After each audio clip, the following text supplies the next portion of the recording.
You're listening to the Procuretech Podcast, your weekly show for all that's cooking in the digital procurement space. Yes, we've got the hottest startups, thought leadership, and conversation from visionary industry experts, and definitely no stiff corporate content. I'm your host, James Meads, procurement pro, digital nomad, and Procuretech fanboy. And now, here's this week's show.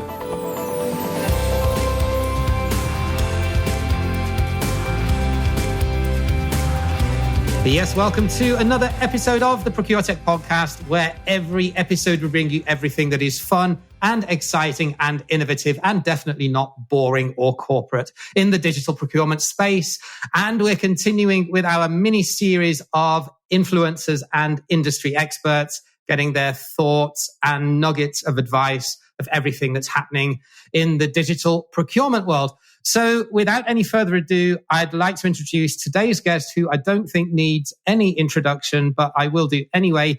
He was a guest back in Series 1, Episode 8, I think it was, of the podcast back in 2020. A lot has changed since then, which I'm sure he's going to tell us all about. So very warm welcome, Daniel Barnes. Thank you for coming on the show. Hey, James. That was, I was just thinking as you were going through that, I was like, when was it I was on your podcast? And it was 2020, right? It was one of the earlier episodes. Yeah, number 8, I think it was. I'll have to double check. Maybe number 9. Yeah, I'll have to double check. But yeah, it was back in spring 2020. Yes, indeed.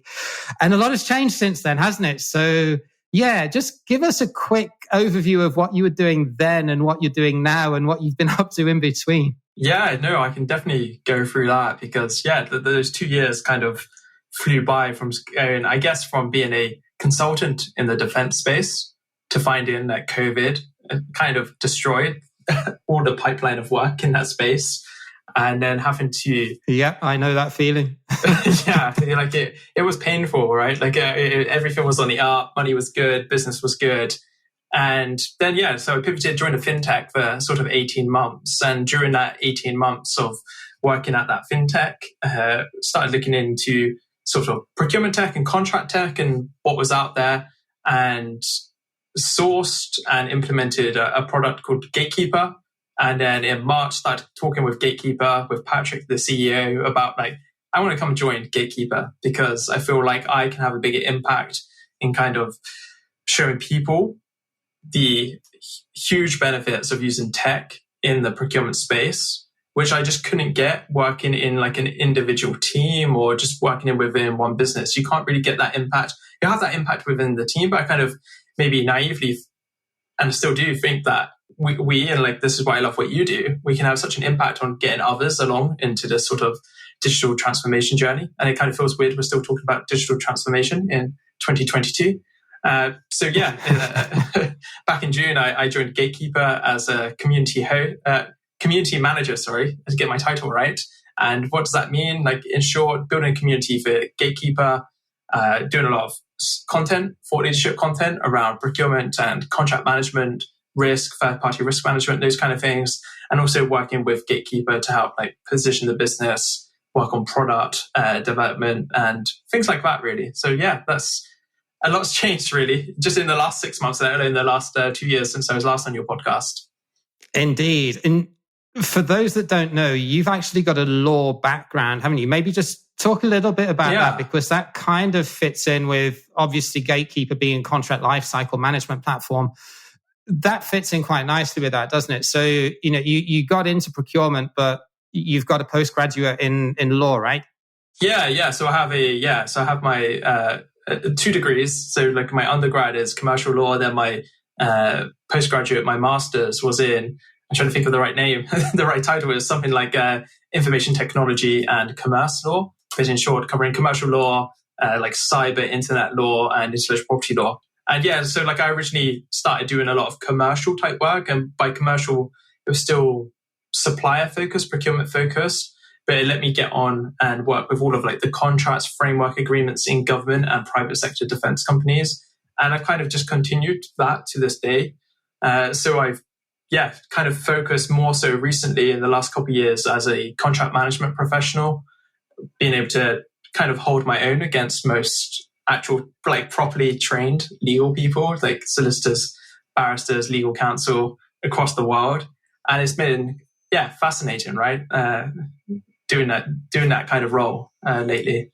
So how did technology impact you in that role? I mean, obviously you implemented Gatekeeper, which ultimately sort of laid the foundations to the move over to Gatekeeper, what you're doing now. But when you came into, you say a fintech, so I'm guessing they were a scale up, which typically would have had quite an immature or greenfield procurement function, I imagine. So what was the state of play when you got there, and what did you identify was necessary in terms of tech?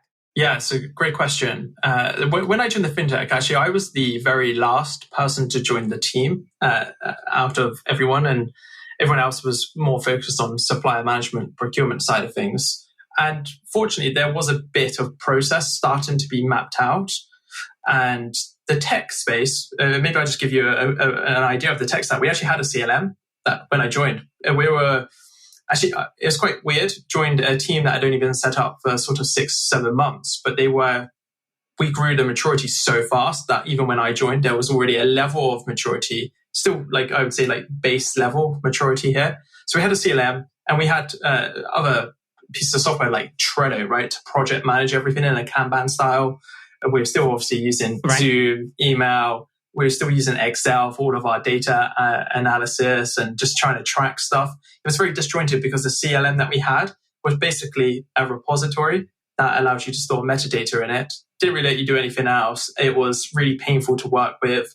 I'm not going to mention the names of the software here. Or anything. No, but it was just essentially, though, in terms of functionality, clunky. Just a fancy version of SharePoint, essentially. Yeah, I think even more simpler, it was probably just an Excel spreadsheet behind the scenes, right? And then a user interface was slapped on top of it. And that's how it worked, because when I got the data out, it felt like that's how it had been set up for the change. Okay.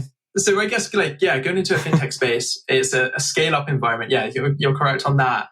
And scale-ups are terrifying to work in because everything happens faster than you can ever imagine. And you soon find out that if you're doing all the manual admin work and all of these really tedious tasks that so many job specs seem to have for new starters, come in and you can manage our databases and you can reach out to suppliers to chase up on documents and do all of this, you suddenly realize it's almost impossible to do that and actually do any work that adds value, go out to market and do insights there, figure out who you can go to other than this one supplier that maybe is an incumbent or maybe is one of the more senior persons, they've worked with them somewhere else and they just want to use them here, and there's not going to be any competition or any sourcing activities. And you want to be able to do those kind of things. You want to push the business down a path of, let's go out and source these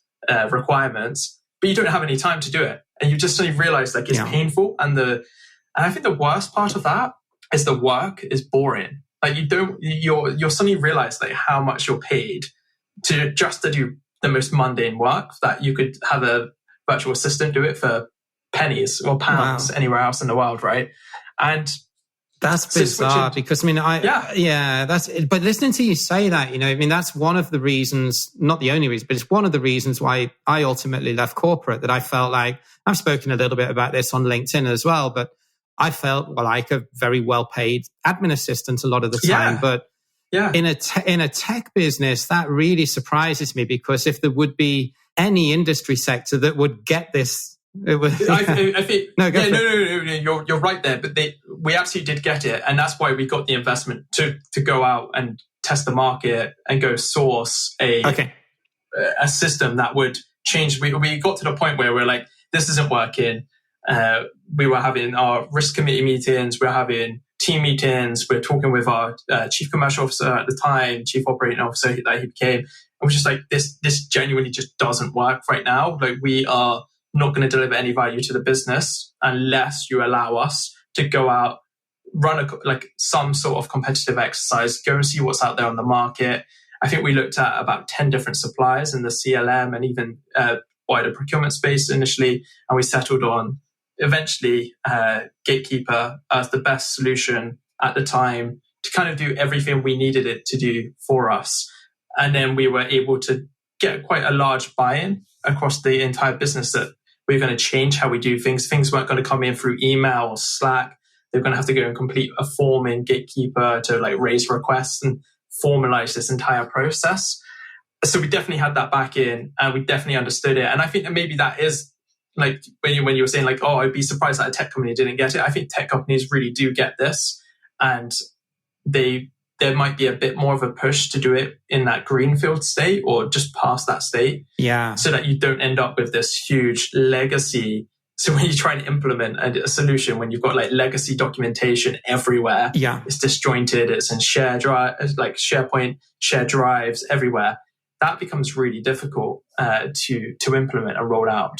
And I guess as well, in a scale up like that, you're not going to have someone that's worried about having to justify their existence in future if you bring in a digital platform like you may have in larger corporates, right? So I mean, I do get exactly what you're saying, that it's more a case of you realize the situation was untenable the way that you were doing things, but there was openness to listen to what needed to be done, and they gave you not necessarily time, but they gave you the budget and the autonomy to go out and do the market research and make a recommendation.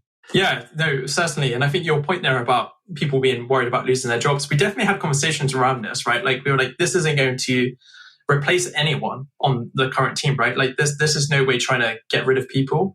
But what it might enable us to do is not hire an admin person to come in and do all the admin work for us. And we automated everything, and like an admin, like procurement admin, or, you know, like a really junior role, like someone just coming in. Like there was just no need to have someone coming in and do that work. We literally automated every single part of what that job spec would have looked like. And then when we did need to hire, we just hired at a way higher level to actually bring value to the business. And because we had the software doing like the tedious work for us. That's it, isn't it? And so often it's category managers that end up doing that because there are no admin assistants, because a lot of corporates just fired them all in the last recession. So probably will do again in the one that's just around the corner. But we could go down a whole other rabbit hole on that one. Definitely. Hey, so just a quick interlude to let you know about procurementsoftware.site. This is a new website that I recently launched to give you, the listener, a free-to-access, intuitive guide to digital procurement technology. You can filter on a multitude of different criteria and pick out a short list of procurement software solutions that are relevant to your business and your needs in less time than it takes to boil an egg. No corporate subscriptions, no complex jargon, and definitely no pay-to-play model. We are a completely transparent, open book, and we really want to get your feedback on what we can really do to make this user experience better and constantly improve, so as we're providing value to you. Check out procurementsoftware.site. And now let's get right back to this week's podcast. So based on, I mean, obviously you've actually seen and breathed and implemented this and spotted a problem and implemented a solution. Could you give me one area of procurement where you feel that technology will have or is having the biggest potential impact? It could either be that example or something that you've seen out there in the wider world in terms of something that you think is a game changer. Because obviously with your own podcast as well, you've interviewed a few startup founders too. Yeah, maybe I can share a couple of views. Like definitely my number one, and like I like to keep this super simple, right? It is the replacement of manual tasks through automation. And that automation typically happens through artificial intelligence doing something along the way. And as soon as we talk about AI, right? Like I know like people like shut down. They're like, oh, no, someone else talking about AI in procurement or contracts. Like AI isn't that amazing, or like you can't do everything. But what AI can do is like move things along the process. So what like we've done at Gatekeeper, for example, is we have workflows, the Kanban view, and it doesn't require me or a user to come in and like move stuff along the process. It can do stuff along the way, whether it's extracting data, creating records, reaching out to people. And like, it's just incredible, right? Like it really, really does help. And that's what I really like about any of the tech in this space, is largely what it's trying to do is reduce the amount of time that a user or a procurement person or a contract person needs to spend just moving stuff along. And that's what I find to be so empowering as a user of technology, because I can remember like the Ross and James, like you're pretty like remember some like the early days, like doing stuff like this. Like I could spend all day working in an Excel spreadsheet. Like now to the point where like Excel gives me anxiety just to look at it, where I would just be like copy and pasting data from like a finance system into our procurement like tracker, and then copying it into an email to send off to someone. It was just so disjointed. Yet like at the time, because of the limitations with the tech, it was probably the best and most efficient way to do it. But that's not work. That is not doing procurement in my eyes, or doing contract management. That's just... No, it's busy work, isn't it? It's busy work, right? So the elimination of busy work. And then maybe like one other example, and this is the real example this is one example I just love. And it's from a company called Circular, who I had on my World of Procurement podcast. And I think they do wonderful things in that they do the traceability of the entire supply chain, and all of our devices. They're a sustainability platform, aren't they? Yeah. Yeah, that's it. Yeah. So, right, I'm not sure what their current like marketing position. When I interviewed them maybe a year and a half ago, it's more like traceability as a service, TaaS, or something like that. But yeah, like in short, they're trying to make sure that the raw materials that are coming out of the ground and then are ending up in our phones, in our cars, are devoid really of slave labor, anything like that, corruption, and is using blockchain technology to make sure that there's an auditable, trackable history of all of this. And I think things like that are really a game changer. They also do stuff on the Scope 3 emissions and other stuff. And I just think when you have players doing huge innovations like that in the supply chain, it's only going to benefit all of us as a society as well. No, agreed. And I think what your answer sort of alluded to, one sort of more general point, that it's relatively solution agnostic, but the general concept of being able to automate or simplify or even eliminate, in some cases, administrative processes through automation or through AI is kind of a common theme through, you mentioned CLM, it's the same in source to pay. Okay, not so much in material traceability, that's more blockchain based, but it is a common trait across its e-sourcing. Spend analytics is another one where that same principle is applied, that you're not having to do as much data crunching and as much repetitive administrative work, regardless of the solution or the platform. So I would completely agree. Yeah. So if we think about technology and its impact on our profession, we talk a lot about it's procurement's time to shine now with all of these supply chain challenges and COVID and now geopolitical risk. To what extent, versus all of the other stuff that's lurking out there, if you think of inflation, fight for talent, supply chain instability, sustainability, Scope 3, to what extent do you think technology will be the driver versus everything else that's having an impact? Yeah, sure. So I always, and maybe I don't know the quote or whoever said this, but in short, whenever there's technological advancements, there's normally some advancement in the profession that goes alongside it, right? And that's how I kind of think we're prime time for that, for procurement at the moment. But one really, I'll bring it back to almost like a selfish view within procurement. I just think, based on everything I've said so far as well during this conversation, it just enables us to attract such better talent early on. How I look at this is that teams like sales or HR, sales literally has Salesforce, right? The all-encompassing CRM made a new category in the late 90s, early 2000s, dominates the market, and has created a huge ecosystem for sales professionals to have amazing technology to do their job. And procurement was using SAP, Oracle, legacy, huge ERPs with little modules, little add-ons that when I got into the profession I'm trying to think when I joined, 2015, after I graduated from my from my master's, I was using those same modules then, 20 years after that, 20 years after they've been deployed, right? And it's just not going to attract anyone going forwards. That when I look at the Gen Zs, Like, do they want to come in and just move data across like spreadsheets and get stuck doing busy work, as you said, James?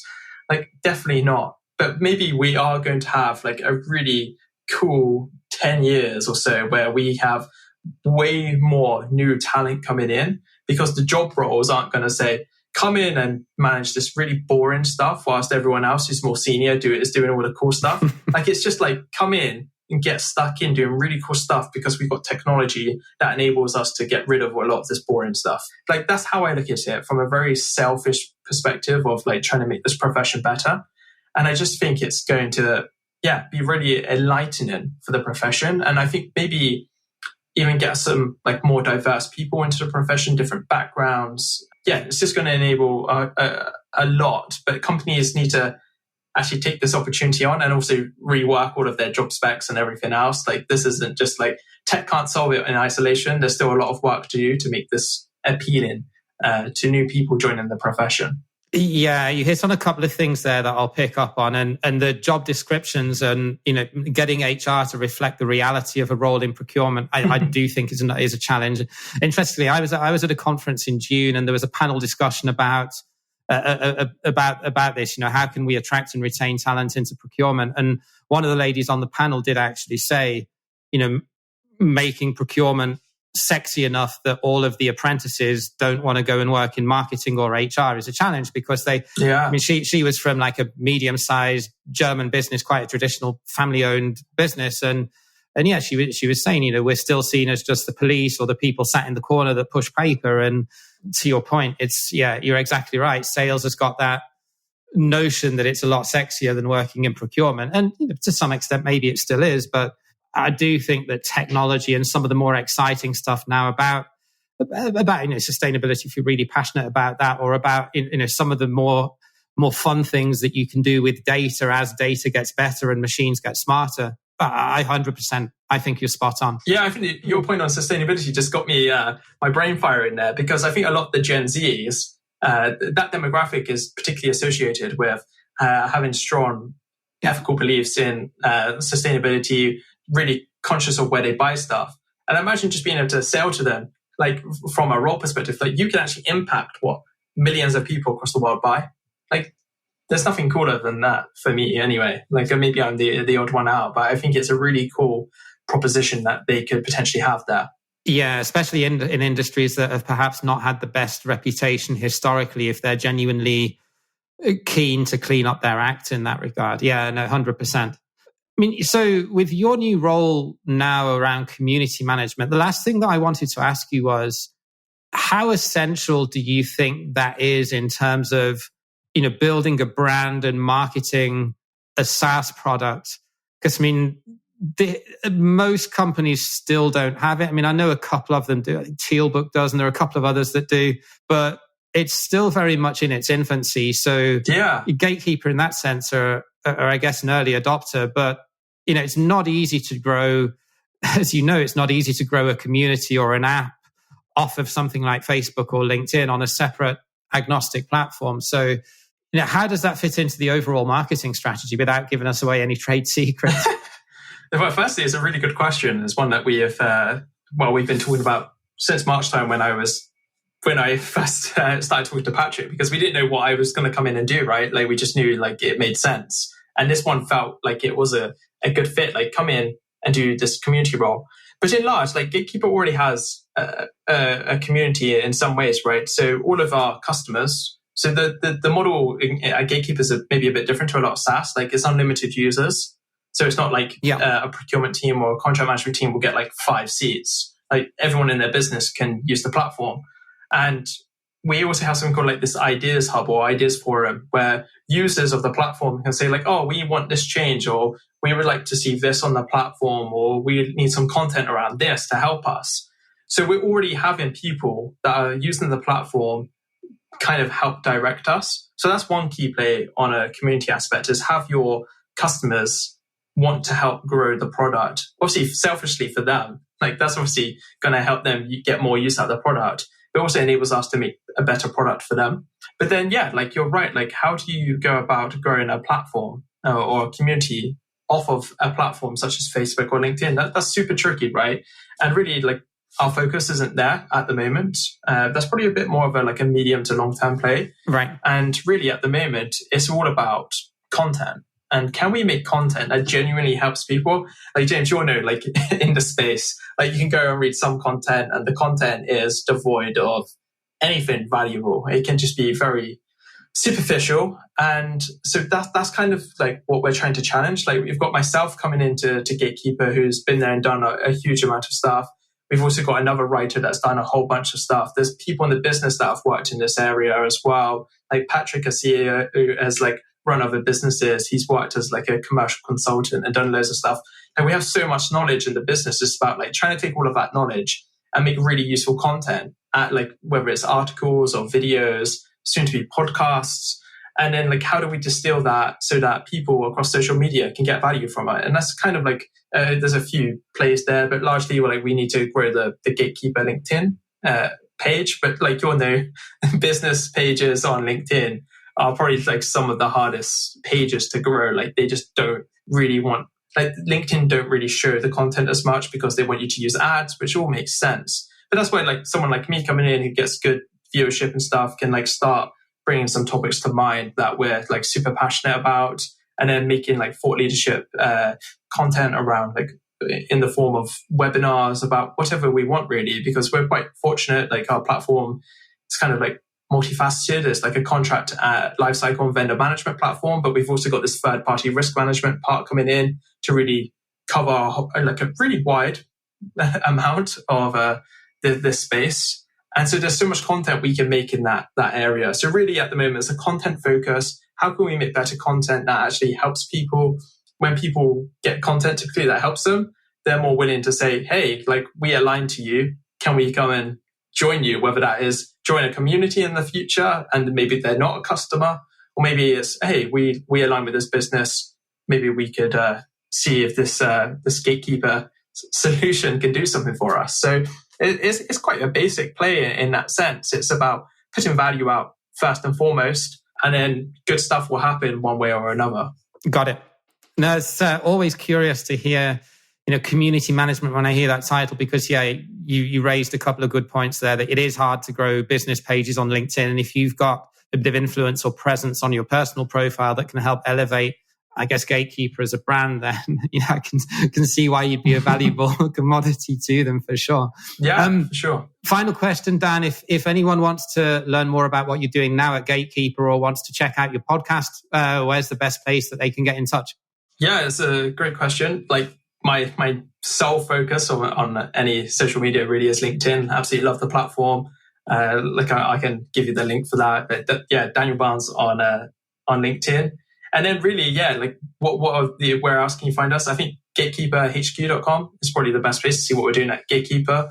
And like in terms of the podcast, I had my World of Procurement podcast. It's kind of on the back burner now. I'll soon have a podcast coming out from Gatekeeper. We're yet to give it a name. Like naming a podcast, James, genuinely is harder than naming children or pets or anything. Like I have been for 3 months trying to think of what can we call this podcast. Still have no real concrete idea on what it's going to be called, but it will be out soon, but hopefully with a name as well by then.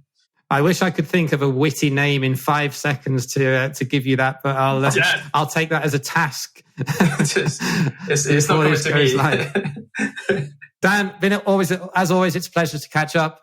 Keep in touch. Good luck with your new venture. And excited to hear the new podcast when it comes out. So for anyone that wants to connect with Dan, we'll leave all of those links in the show notes.